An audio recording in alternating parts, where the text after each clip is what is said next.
From the 1011 Now streaming studio, this is 1011's Morning Pulse. Sponsored by Murray Roofing.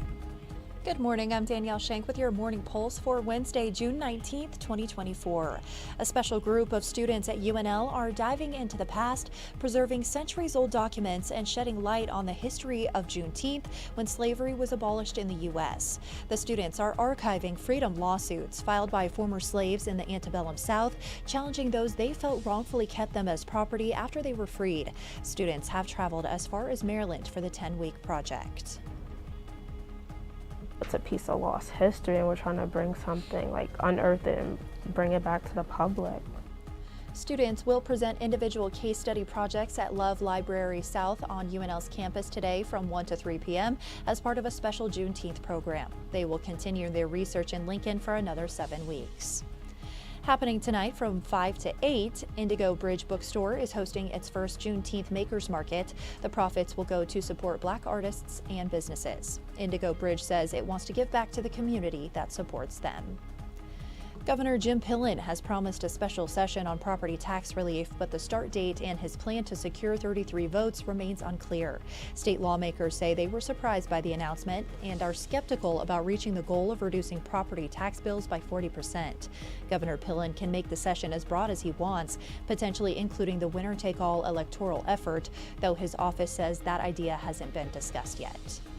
A pilot project in Meade is resuming to remove wet cake from the abandoned AltEn site.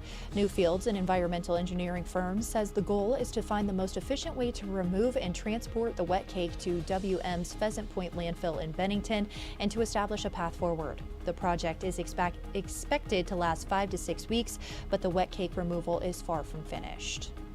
In the courts, Jeffrey Adams has been found guilty of killing his wife. Adams claims he had no recollection of strangling her in 2023, but didn't deny it, saying he was intoxicated. The defense fought for a manslaughter conviction, but prosecutors highlighted his history of alcohol and violence. He will be sentenced in October. Lastly, just days after the Nebraska State Patrol celebrated the graduation of 13 troopers of Camp 69, the Lincoln Police Department is now welcoming 7 new officers. The ceremony at Southeast Community College featured speeches from Mayor Leary and Gaylor Baird and a video message from Chief Michonne Morrow. The recruits trained for about 6 months before receiving their badges. LPD's next recruiting class starts next month.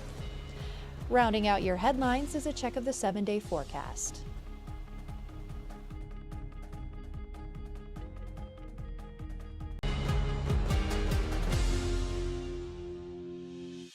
You've been listening to 1011's Morning Pulse. Watch, listen, stream on the 1011 Now app, on YouTube, or wherever you get your podcasts. Sponsored by Murray Roofing.